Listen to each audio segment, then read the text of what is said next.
My family was very conservative, and I had a traditional upbringing. I was not brought up to be a sex symbol, nor is it in my nature to be one. The fact that I became one is probably the loveliest, most glamorous, and fortunate misunderstanding. Once you get rid of the idea that you must please other people before you please yourself, and you begin to follow your own instincts, only then can you be successful. You become more satisfied, and when you are, other people will tend to be satisfied by what you do. I take a multivitamin, I take extra C, I take chondroitin and glucosamine for my joints, I take calcium for my bones. And by the way, weight-bearing exercises can help ward off osteoporosis and yoga helps ward off arthritis. I'd taken the bull by the horns by liberating myself and creating a career.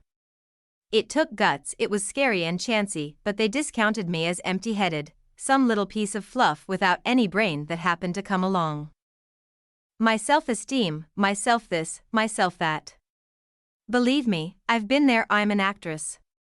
At one point, you just get nauseous with it and think, I have to take my mind off myself. I don't feel like, unless I have a boyfriend or somebody to march down the aisle with for the 5th time, that I'm oh, poor me. I'm not going to go running out desperately looking, making myself crazy and thinking that, without that, I'm nothing. I felt like, my presence in the world of cinema had a different meaning than Meryl Streep. There was an impact that was made, but it wasn't the usual. It seemed like a wonderful honor to have the Film Society of Lincoln Center screen the films of Raquel Welch. It shows a lot of a variety in what they've chosen. It kind of runs the gamut of my film career. Oh, I had crushes on all my leading men, I think. Oh, you know who I really had fun with? In this movie Mother, Jug Speed, I really liked working with Harvey Keitel. I knew my mother was well. Her ancestry dated back to John Quincy Adams, so she was totally not Latina. She was definitely whatever you call it, white bread, shall we say?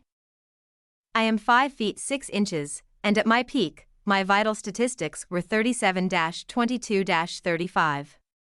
I didn't even think about my weight, but now I work hard at keeping healthy. Fortunately, my husband Richie is as much of a fitness buff as I am. I think it'd be wonderful if we could train young girls to be active in lots of ways and that they then wouldn't have to age at the same rate that they would if they were not more active. In other words, more physical fitness and not just the sporty kind, but the yoga, which is really important. I'm a hard worker, very driven, and have never expected anything to come easily. My yoga, a great rejuvenator, helped me to live down my image, this sex symbol thing. It helps me connect with myself. I found out a long time ago that if I indulged by stuffing my face with great food, lying about reading books and watching TV or talking on the phone, I was not a happy camper. My father came from a country called Bolivia. He was of Spanish descent.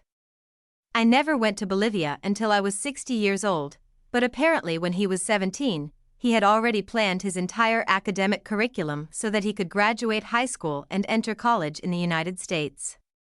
That's how much he wanted to come to this country. I was lucky that one of my first movies, 1 Million Years BC, was made in Europe by a British company. The Brits, and a lot of the rest of Europe, seemed to really love exotic women.